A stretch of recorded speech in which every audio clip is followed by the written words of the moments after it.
Karim Benjamia, Arnaud Laroche, bonjour. Bonjour. Bonjour. Vous êtes tous deux associés chez EY Advisory et je vous reçois aujourd'hui pour décrypter les enjeux liés à l'essor du big data et des outils analytics. Alors avant de rentrer dans le vif du sujet, c'est vrai qu'on entend beaucoup parler de big data en ce moment. Arnaud Laroche, quelle définition est-ce que vous pourriez donner ? Le big data, c'est un peu comme l'alignement des planètes. 4 éléments fondamentaux alignés aujourd'hui.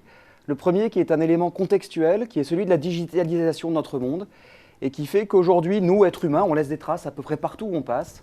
Les machines elles-mêmes enregistrent et laissent des traces. Et puis, on invente des nouvelles machines qui vont capter des traces. Je pense aux drones aujourd'hui qui surveillent des réseaux ferroviaires, par exemple.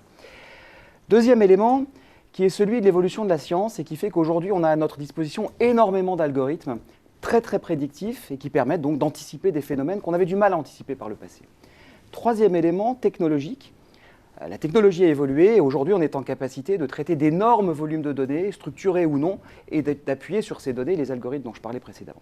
Et dernier élément, le plus fondamental, qui est une révolution culturelle qui fait que dans les entreprises et au plus haut niveau de management, il y a une vraie prise de conscience de l'importance que revêt l'exploitation de la donnée et du véritable levier d'innovation que ça permet dans les entreprises. Et ça, c'est très fort et très puissant.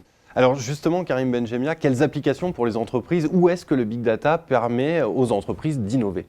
Alors, les entreprises aujourd'hui prennent conscience effectivement de l'innovation qu'apporte le big data et vont pouvoir se transformer au travers de 3 dimensions. La première, c'est la façon dont elles interagissent avec leurs clients, en exploitant notamment les données que vous allez pouvoir laisser sur les réseaux sociaux, sur les applications web, mobiles ou les applications web. La deuxième dimension est en fait l'exploitation des données qui sont enregistrées via les capteurs qui sont sur les machines industrielles pour pouvoir optimiser et anticiper des éventuelles défaillances, des pannes et mieux du coup opérer leurs activités de maintenance sur un actif industriel. Et la troisième dimension en fait c'est la façon dont les entreprises conçoivent de nouveaux produits en écoutant davantage ce que disent les clients sur leurs attentes vis-à-vis de tel ou tel service ou produit. Alors Arnaud Laroche, dans votre petite description du big data, on a bien compris que c'était une technologie qui dépassait largement la sphère de l'entreprise. Dans la sphère publique, pour le citoyen, qu'est-ce que ça change? Quelles applications là encore? Alors, citoyen et big data, on a un peu tendance à les opposer aujourd'hui en disant le big data, c'est Big Brother, on surveille le citoyen, donc c'est pas bon pour lui. C'est en partie vrai, il faut faire attention à ce point-là, mais c'est aussi beaucoup de services nouveaux pour le citoyen.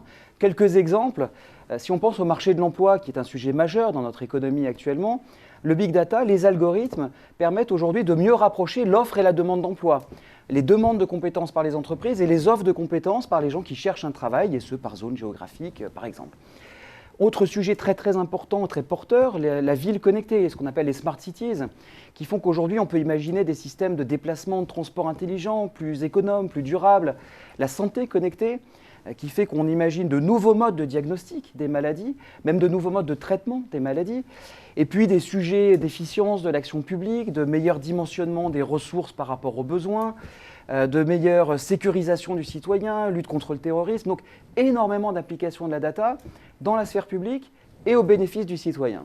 Mais on est dans ce qui pourrait se produire dans les prochaines années ou c'est une réalité déjà aujourd'hui? On voit déjà des applications concrètes? Il y a des applications concrètes.